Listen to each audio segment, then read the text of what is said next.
everybody. Welcome to Parallel Lives. I'm your host, Dr. Q, here with Dimmer Switch Disco, and our guest today is Pepper and her mother, Heather. Hello.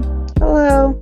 So what we're talking about today is kind of disclosure when someone, especially a child or a young person, needs to approach their parents about their maladaptive daydreaming. Like, how does that turn out? So today we have a little vignette. These guys are going to share their experience with that. So yeah, let's start with Pepper. Pepper is the daughter. I never asked you about pronouns or Yes. anything. Okay, daughter. So just basics, like how old are you, Pepper? Let's start with that. I'm 23. Mm-hmm. So you're 23. When did you realize or start, when did you discover maladaptive daydreaming or realize that it was a thing for a lot of people online, that you weren't exactly alone? I realized when I was probably like 13 or 14. Mm-hmm. I always knew that it was something, but I finally Googled it and found a community. Mm-hmm. A couple ages ago. So for me, who's only known it for a couple of years, now maybe maximum 5, you've known it for quite a bit longer. Did it take a ton of time for you to tell your mom, or did you keep it to yourself for a long time, or how did that sort of work for you? I told her about a year later. So I had a major surgery on my legs and they gave me morphine. And all the filters dropped one day, and I just sat there and I told her all about it and everything about it. Mm-hmm. So, do you remember, Heather, that time when she was telling you that? How did you feel about that? If you do remember, if not, you can always just mention that you don't. When she told me, I said, "Oh, that explains a lot." Mm-hmm. Because she was she was a little different than all the other kids, but I didn't really have any negative feelings about it. I was just wanted to support her and help her in any way I could. Like, I don't want to change who she is or anything like that. I didn't want to do that. I just wanted to make sure she had a safe place to talk about it. Mm-hmm. Mm-hmm. There's a lot of different families out there with a lot of different family dynamics. Sorry, Dimmer, if I'm sort of if I'm monopolizing their time. I know that, for instance, my family is a very rigid type of family, and I'm a little bit older myself, and my family's a little bit older, so they're particularly rigid. So for like a rigid family, they don't exactly like changing their sort of family dynamic. So did this change anything in your family, or were you uh, pretty adaptive to the information that you got when she told you, or? Yeah, I mean, I was glad she told me, and it made a lot of sense, and it didn't seem like it was anything, and I still don't think it's anything harmful. And so, if she needs whatever she needs, I just wanted to be there for her. Mm-hmm. And yeah. Okay. I'm very go with the flow type of person. Mm-hmm. So, yeah. Dimmer, do you think that's sort of what do you think? Right. I want to go back to what Pepper said. Way back. Okay, we're going a little Yeah. fast. We're moving. We're smoothing. We glossed over that. Oh my gosh, words. You said that you had broken your leg or something and you were on morphine. Fun fact, I'm allergic to morphine. Really? But so your filters dropped because you were on this drug and it just spewed out. So you like didn't plan any of this, Pepper. Did you not put any like thought into what you were going to say? It just kind of blurted out. Yeah, I just started like crying and told her everything in like a solid like 30-second sprint. And I went into detail too. I was telling her exactly what I daydreamed about and like the name and how I found out, and it was just like everything just came out. Mm-hmm. Just like word salad, just blah. Mm-hmm. Mhm. Do you think it would have been different at all if you had or well, I guess it would be I guess did you ever plan on telling her? Or like if you hadn't been on morphine and you hadn't word saladed all the way out, if you hadn't told her while you were while you were at the hospital, do you think you would have ever told her? Were you like was it like a super nervous thing that you just weren't exactly planning for or Mhm. My biggest thing stopping me was that she would judge what I daydreamed about, or Mhm. that she would be really prying about what I daydreamed about. Because I feel like a lot of times, I don't know if this is for everybody, but for me, there's a lot of negative things that happen in my daydreams, or like socially unacceptable things that I feel like people would judge me for. Mhm. I think I would have eventually told her about it, but I think I would have been much more selective about what I told her. Mhm. And told her, I have maladaptive daydreaming and I have these really intense daydreams and I can't stop them and I'm basically addicted to them. Mhm. And I don't think I would have gone into detail like I did. Mhm. Yeah. Yeah. People asking, people prying about what the daydreams are about. It's like, Mhm. stop! It's none of your business. No, yeah, no, I can sympathize. I told my mother many years later when I actually for myself I waited until I was an adult and I had enough freedom to sort of be on my own before I told her because I knew that at that point she couldn't like sink her teeth into me super hard because Mhm. that's what I felt at the time. I said, what if I told her? So um, did you like? Are you happier? Or well, I mean, I suppose I ought to ask. You're happy that you told her. You feel pretty I safe am. in the way. Okay. I feel pretty safe. I'm happy I told her, and it's given me. I don't feel like I have to hide it, so I can just tell Hmm. her like, "Hey, I'm pacing right now. I don't want to do that at the moment," and she'll listen to me because she understands that's something that I need to do. Hmm. Heather, when Pepper told you, you had said that you were like, "Oh yeah, that explains a lot." Hmm. How, Mhm. like, what made you think that? What I guess Um, when did you notice with hindsight? Because now you know what it is. When would you say you first started noticing something was there? You didn't know what it was at the time, but Hmm. Probably in kindergarten when she started having a lot of imaginary friends, and I knew her imagination did things that a lot of people's imaginations don't. She got off the bus one day to come home from school, and she came in the house hysterical. So, "What's the matter, baby?" And she says, "My imaginary friends just got hit by a bus." And she was literally so upset about it, like she had lost her best friend. And I Hmm. think, I thought, I wonder if she's going to create more friends or what is she going to do about that. But she was very to herself about it a lot. But she did open up sometimes about having imaginary friends and having a wild imagination or Hmm. like imagining things were important to her. Hmm. So, Just having that imagination was just like a big part of your life, Pepper. Yep. I have a very distinct memory with those imaginary friends as well. I have like I have a memory of the one time I was sitting alone and I knew I always swore and insisted that all my imaginary friends were real. Hmm. I would anytime someone called them imaginary or told me they weren't real, I was upset. And I knew they weren't real. Like it wasn't like a hallucination. I knew that they were imaginary, but they felt so real to me that it felt harmful and hurtful to call them imaginary and fake. Hmm. Like there was a weird like dichotomy, I don't know if that's the right word, where I felt like they were real, but I knew they weren't. Hmm. yeah, the way only a child can. I have to Mhm. ask though. Okay, so when I was young, I told people that I had imaginary friends, and I would talk about my imaginary friends.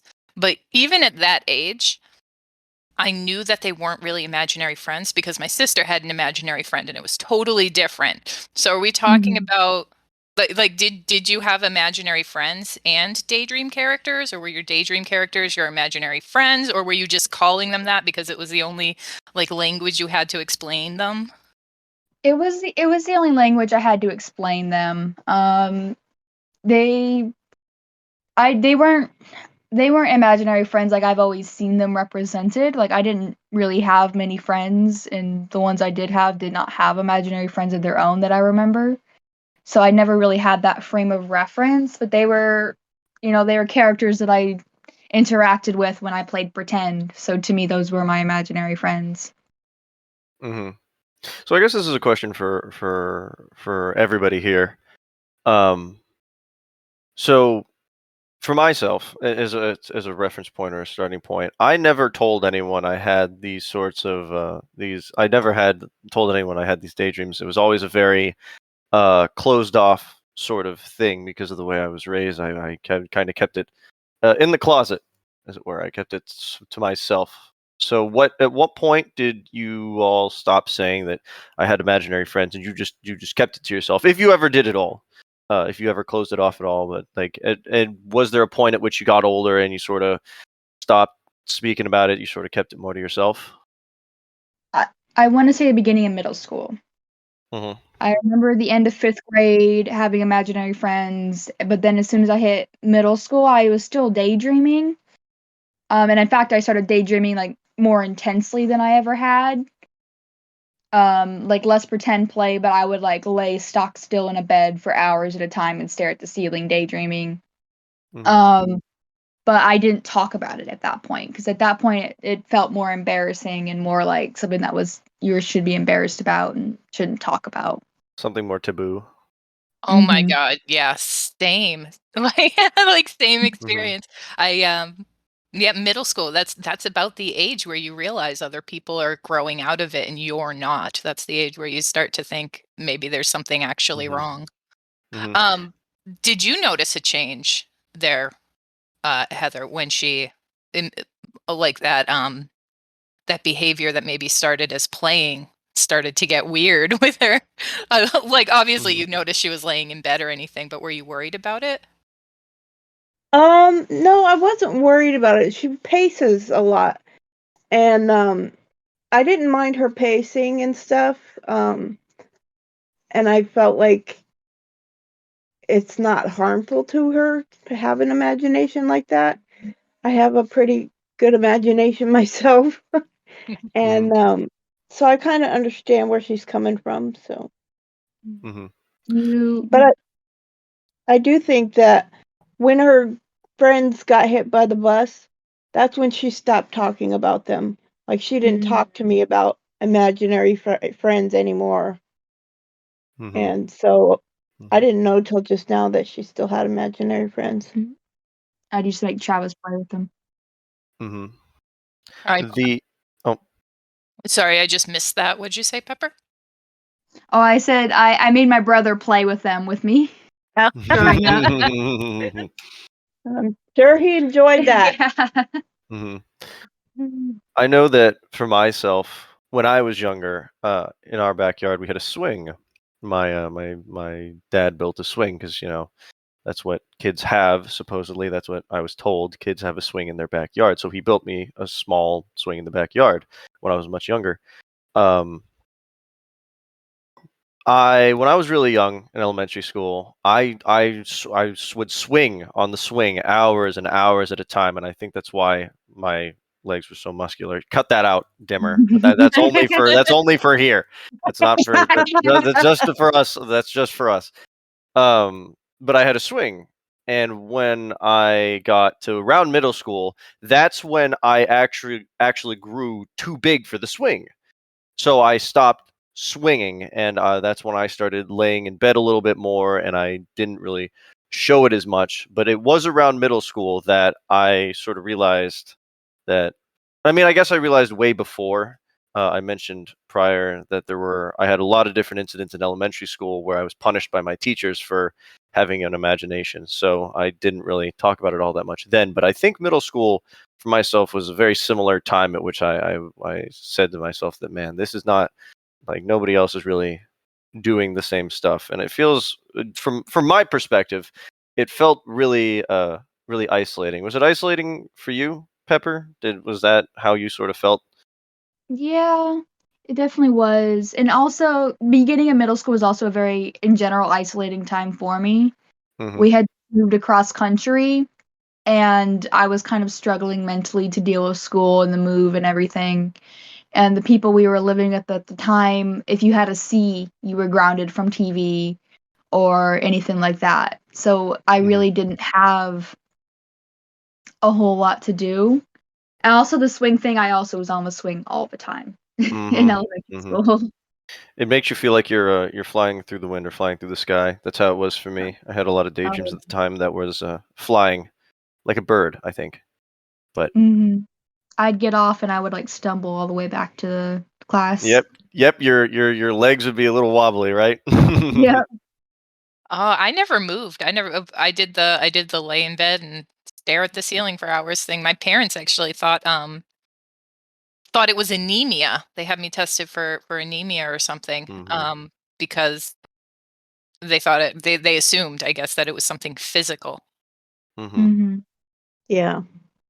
So, in my experience, I did actually have a couple physical things I needed medication for, but my parents uh, tried to put me on medication for me daydreaming and sort of being a little detached because it wasn't quote normal. So, at least from my perspective, it's what it seemed like.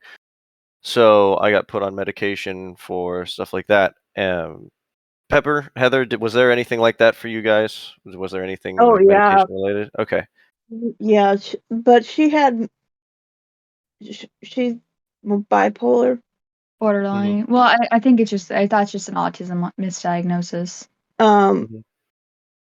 She What was the question again? If I was ever put on any medication Yes, she was on medications for Hmm. for her depression and her anxiety. Hmm. Um, but it never really did a lot for her, I don't think. Hmm. I do know as far as the maladaptive daydreaming goes, I think when I was probably 15 or so. It was after my surgeries, after mom knew. I tried to tell my therapist, Dr. Yanni therapist, Hmm. No, she's a psychiatrist. psychiatrist. I tried to tell my psychiatrist about it, and I gave her the name and I told her the symptoms and everything, and she was just really dismissive. And she wrote like the whole thing I said in quotes on my papers, like it was something I had made up, and then gave me a prescription for a restless leg medication because at that point I had started pacing. Hmm. Um, it did not help. For hours and hours a day, she'd pace. Hmm. Did your therapist laugh at you? No. She didn't laugh. She just didn't seem to take it super seriously. Like to me, Okay. at least, it felt like she thought I was just like I had made it up, or if it was like Hmm. a fake self-diagnosis, something I had read online. Like Hmm. I think because I had come forward with it myself, and she had never heard of it, that she did not take it seriously. Okay, But because she I've heard never that. laughed. Okay, because I've heard stories, I've heard anecdotes of people's therapists laughing. That's what my therapist did. My therapist laughed, and he said to go in the mirror every single day and say, or every single morning before I would go to school and say, "I love myself 5 times." So that was pretty. One, it was very demoralizing, and two, it was pretty ridiculous looking back on it. So I wanted to ask just in case it was something like that, because there have been several people I've talked to and that is sort of the case. It's a very dismissive sort of thing for some therapists, and then others are outright mocking. So it's pretty rough when going to a therapist. There, I just wanted to make Mhm. sure. Um, Yeah. Moving forward, I haven't told any therapists or psychiatrists about it. mhm. It's a risk that's just for a lot of people. At least for myself, it took me a while. It's just not a risk willing, like worth taking. That If that makes is, sense. Yeah. yeah, it's Yeah. so awful. Like, you know, there's so many people, you'll tell your parents and they'll dismiss it. You tell your therapist and they'll dismiss it. And Hmm. I mean, Mhm. some people get the double whammy. At least you Hmm. got one good experience. Yeah. Hmm. Silver lining. Hmm. Hmm. Yeah. No, for over time, has anything sort of changed? Pepper, Heather, has things sort of stayed the same as you've gotten older? Pepper, have you sort of kept uh, pacing, or has anything changed with the family dynamic specifically? No. Not Mhm. really. I've been pacing for nearly 10 years now. Like, I started Mhm. out just doing the other things, and I started pacing ironically after my surgeries on my legs. Mhm. Um, but it's not a whole lot has changed She still paces every day. that I It's can. what calms her down and relaxes her. Mhm. Um, I kind of take over the living room. and the kitchen. Mhm. Yeah, I didn't have space when I was younger to pace in the house. So what I would do is I would put headphones in like high school, right? And I would walk around my neighborhood, and I used walking the dog as an excuse. And then when the dog was visibly tired, I would take him inside, and my dog Duke, rest his soul. And then I would go out and walk again, and using exercise as an excuse. For someone who Mhm. paces like yourself, could you imagine yourself um, pacing out in the world, or is that just like such a large step or such a large leap from using the kitchen and the living room as a means of daydreaming? I've I've thought about it before. Mm-hmm. My biggest thing is whenever I see someone while I'm pacing, even if it's like my reflection in a mirror, it really shocks me out of the daydream. Mm-hmm. So going out in the public makes me anxious that like I'm gonna see people and it's gonna take me out, or people are gonna judge me. Mm-hmm. Especially because I do make facial expressions and I mouth words when I pace. Yeah, Dimmer? that's what's always scared me about, like, I'm not a pacer, but I can't even imagine being a pacer because, like, just Mm-hmm. walking for hours out in the world, especially if you have headphones in as, like, Mhm. a woman alone, like, Mm-hmm. Yeah, I I wouldn't would have. be scared. As a Mm-hmm. teenager, I wouldn't let her go out by herself because I was worried because she's so little. Mhm. Mm-hmm. I'm And a very small person, like 5'2". yeah, it was hard for both of us, I think, because I wouldn't let her go outside by herself. Like Mm-hmm. I was worried because we lived in a bad neighborhood and stuff like that. Mm, that I was just worried she would get hurt Mm-hmm. by someone or something, or walk in front of a car or something. Mhm. Mm-hmm. And I think there's a distinction there because I was for the most part left to my own devices for these sorts of things. But at the time you said 15, Pepper, you were pacing around this time, Yeah, or in that's high when I school? started. Oh, okay. Mm. At the time, for myself, I think there's a distinction there for anyone wondering.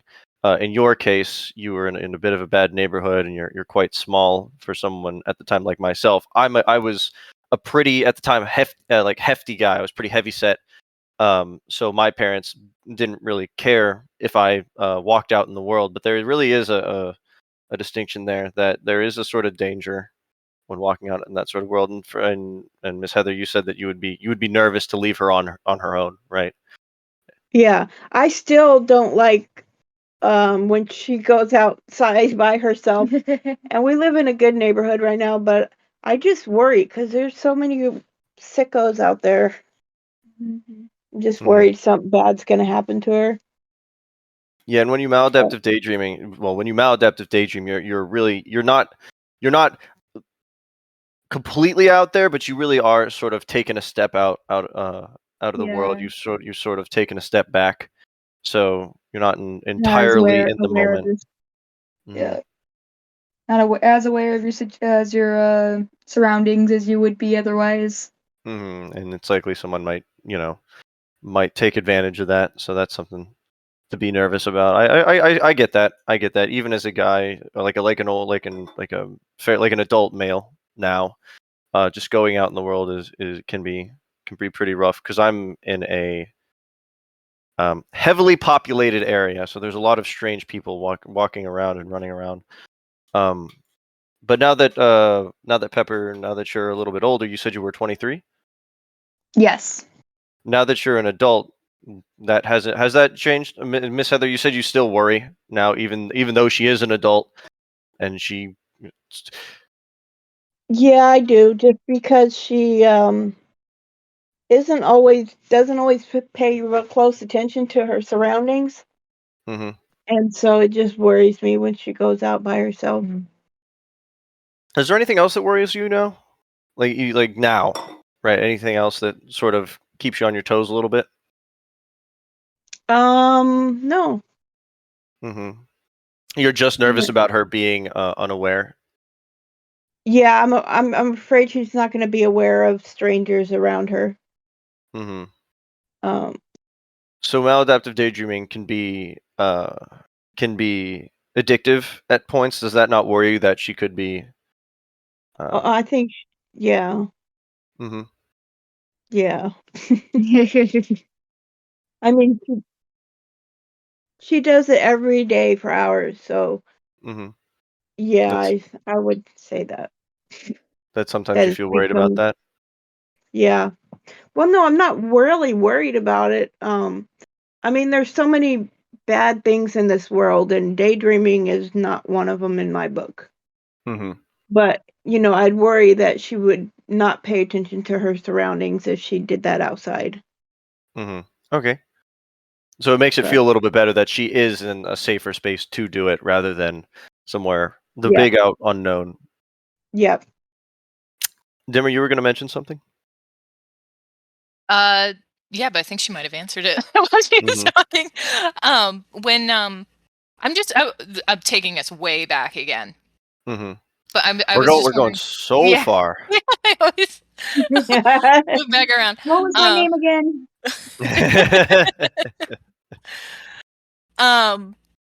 Yeah, when it first came up, did you wait? How long ago was that? Oh my God, how long ago was?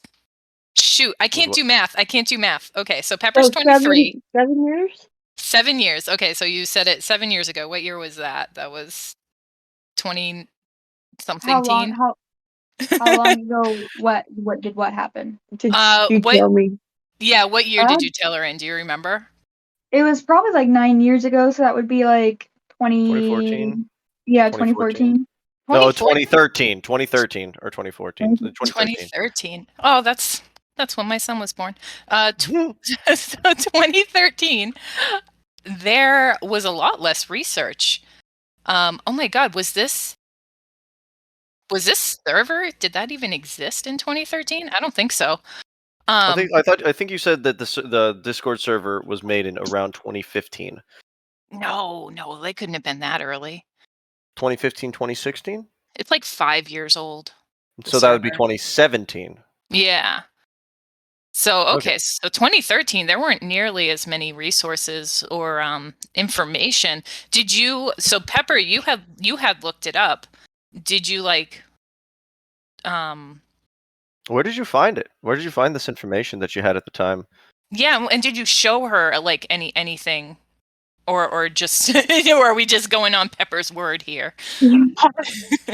I didn't really show mom anything. I just told her about it. I remember I googled it was something like excessive daydreaming, and I think it was a YouTube video, and I want to say it was an Eli Somer video. I don't know how to pronounce his name.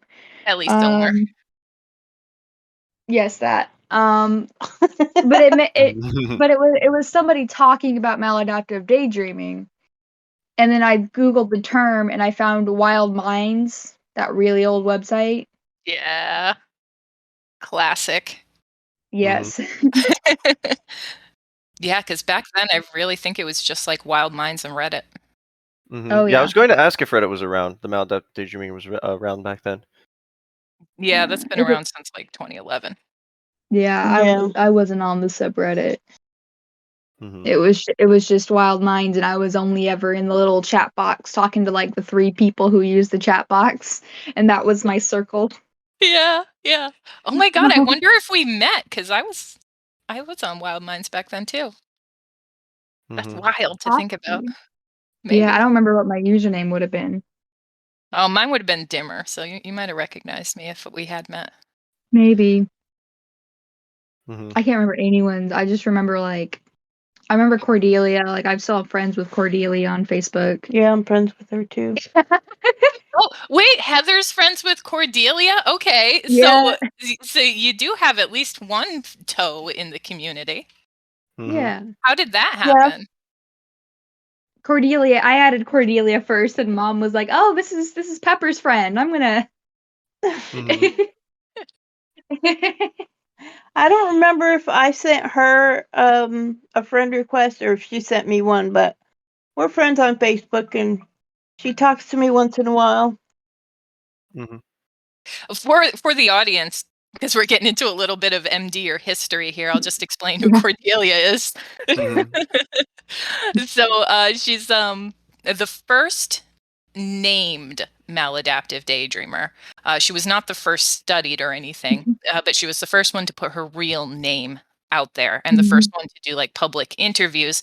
And she made the Wild Minds Network forum. It was the first and for several years the only maladaptive daydreaming community online. Wow.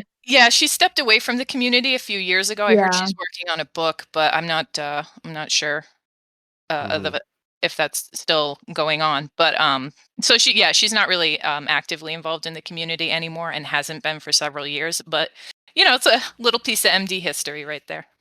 Mhm. It's a very obscure flex. Like, oh, I know Cordelia. Mhm.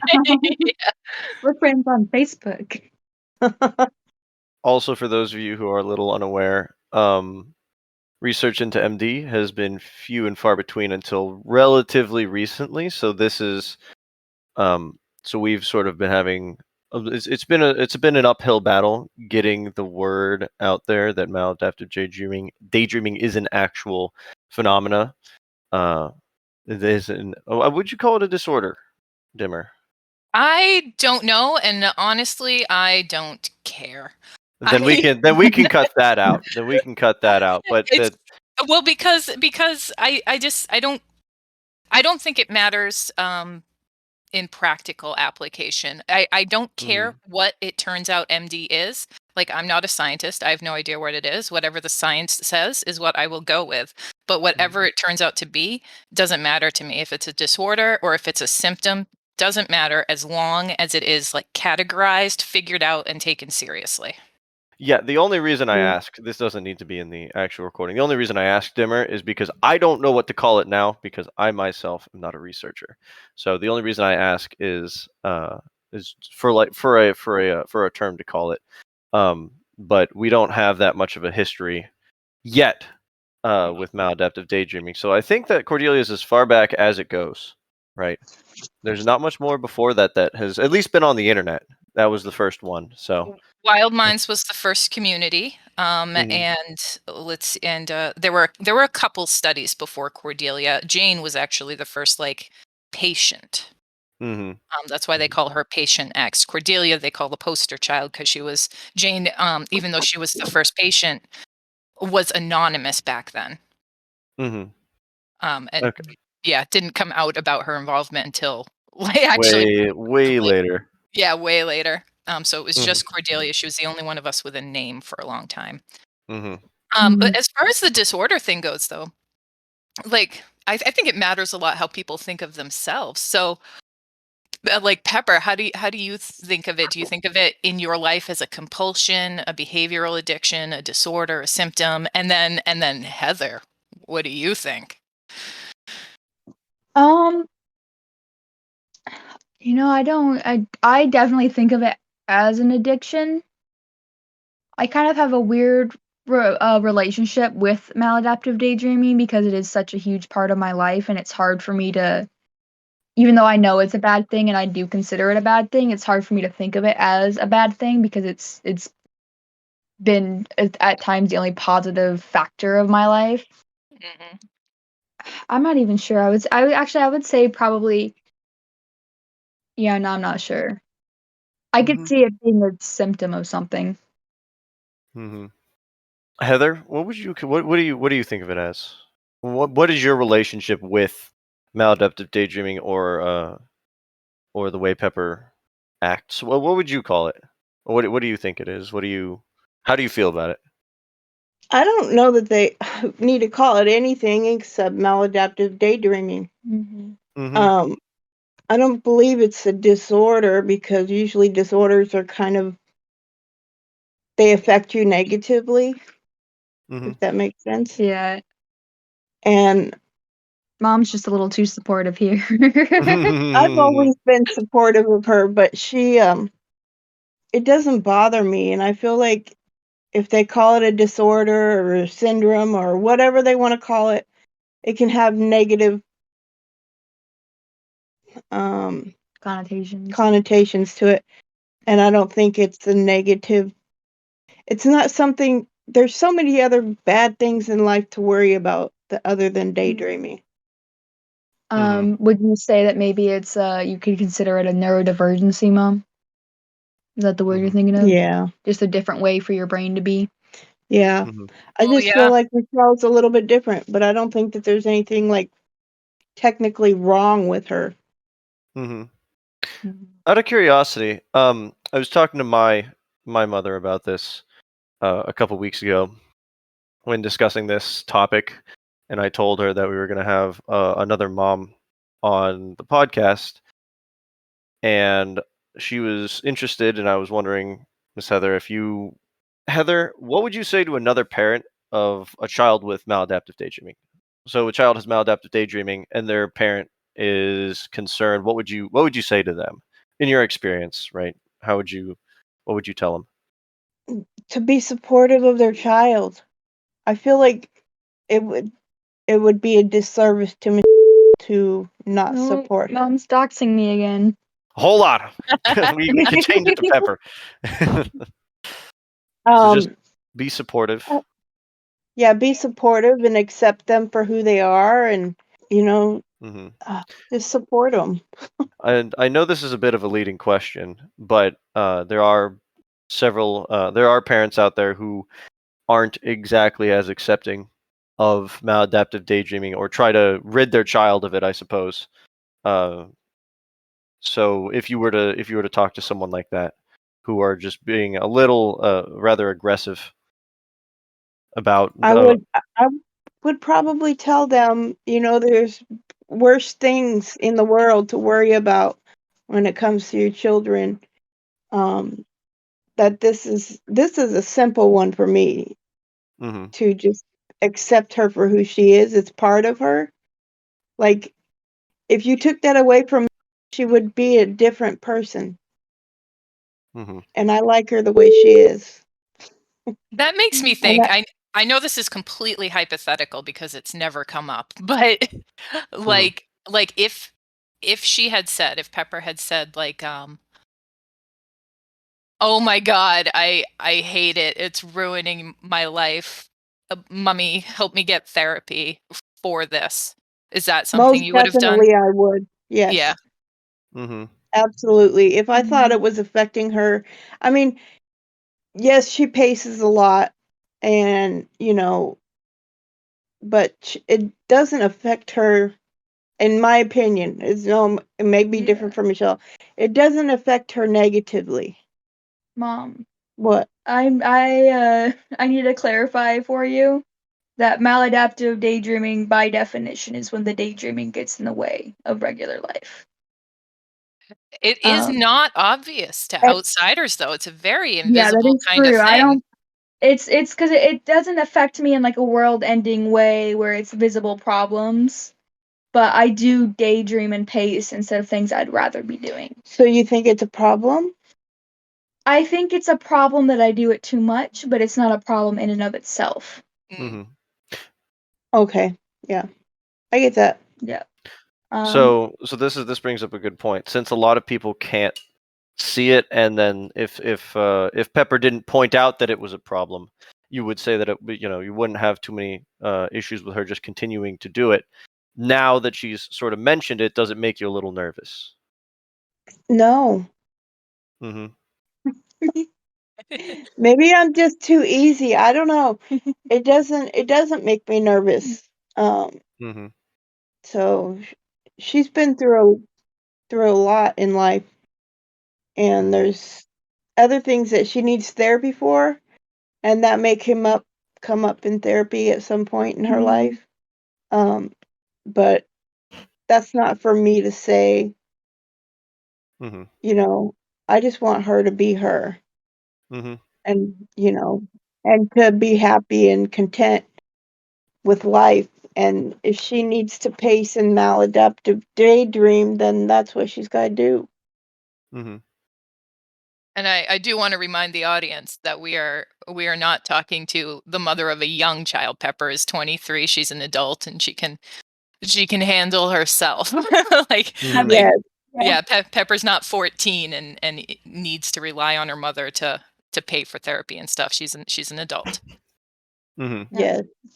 But no, is there anything else you want to ask, Dimmer?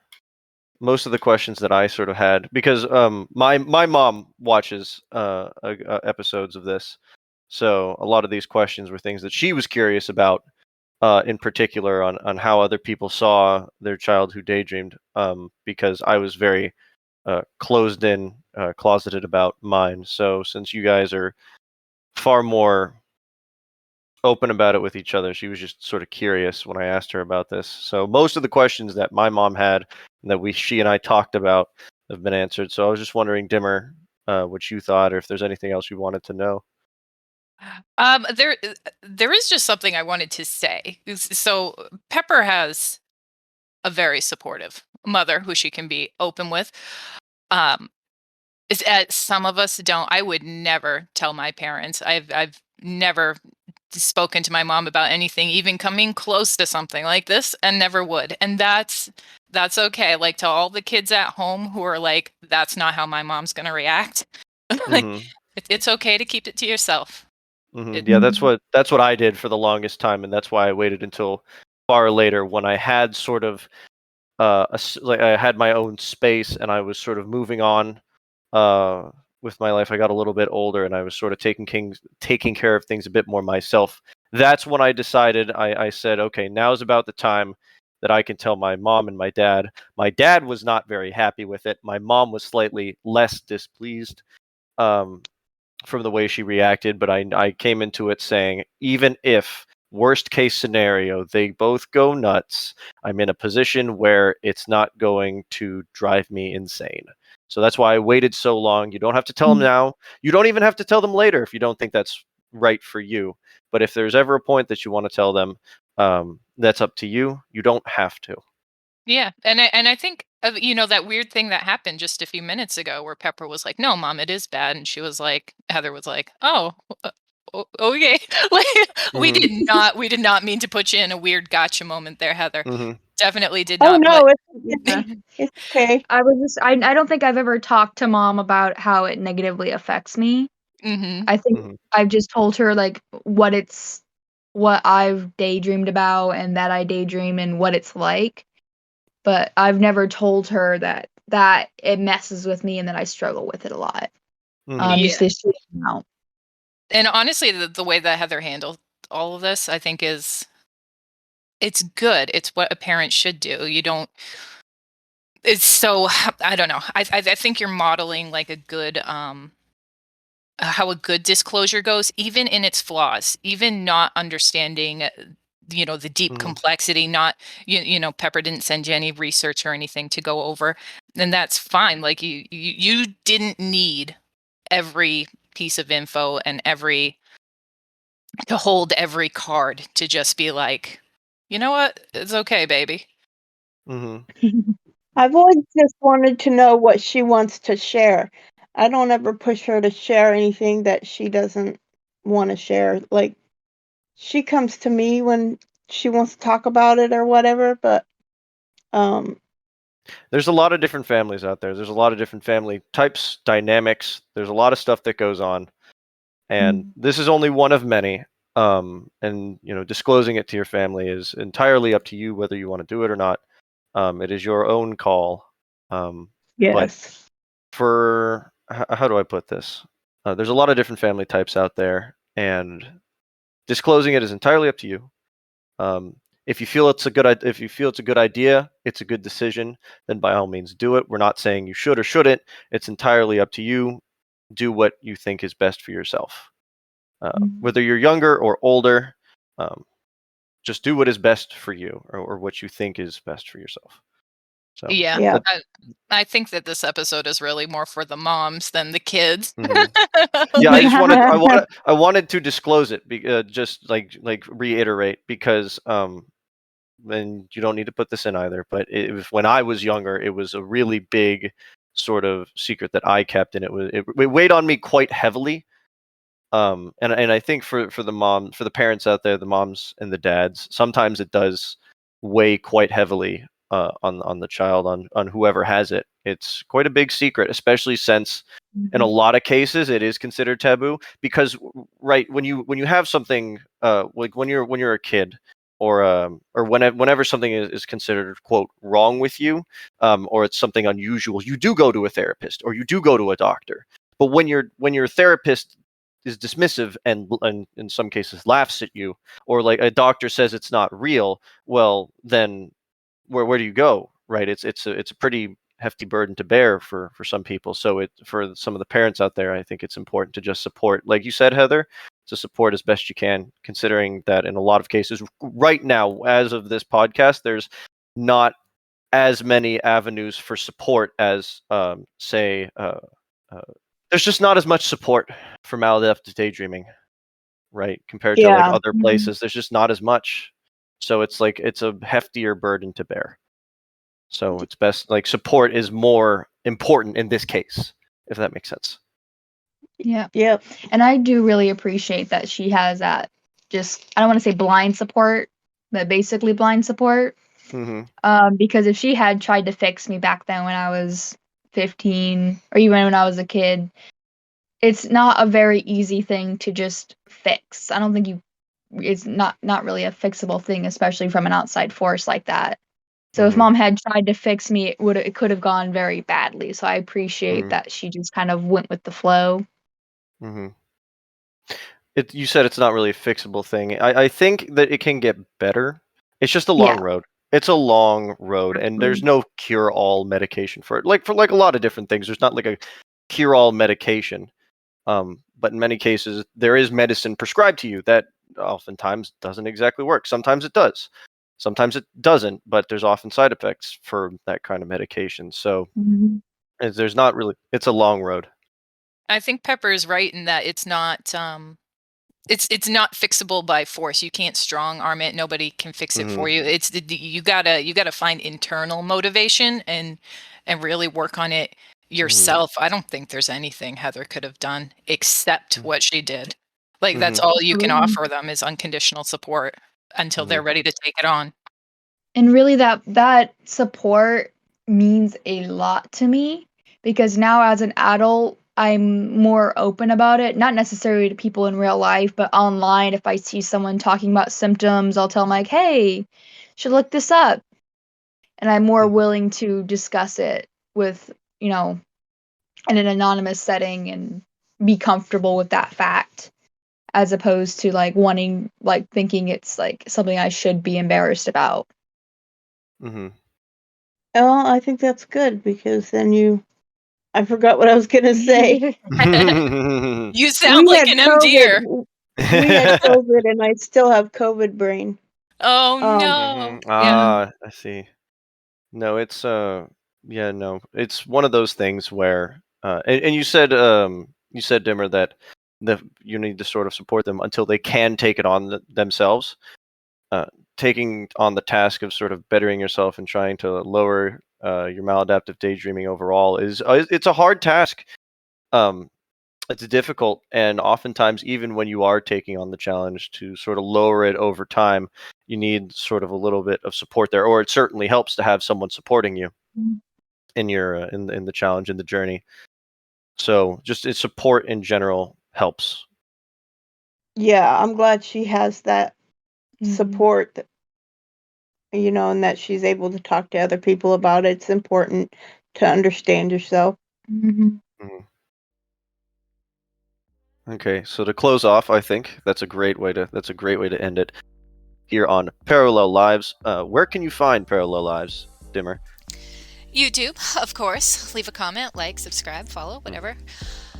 Google, Apple, Spotify, Pocket Cast. If you follow the Anchor link, you can find your listening platform preference. So for those of you who use YouTube a lot, you can go to our YouTube channel. We use Anchor to publish it. It's on Spotify as well. We'll have a lot of links in the comments for anything you need. We have a Reddit, a Maladaptive Daydreaming Reddit. So r/Maladaptive Dreaming on Reddit. We have a Discord channel. We'll link that in the comments below. So everybody support as best you can. If you liked it, if you didn't, well, we're glad you could come by anyways. So thank you, everybody, and we'll see you on the next episode.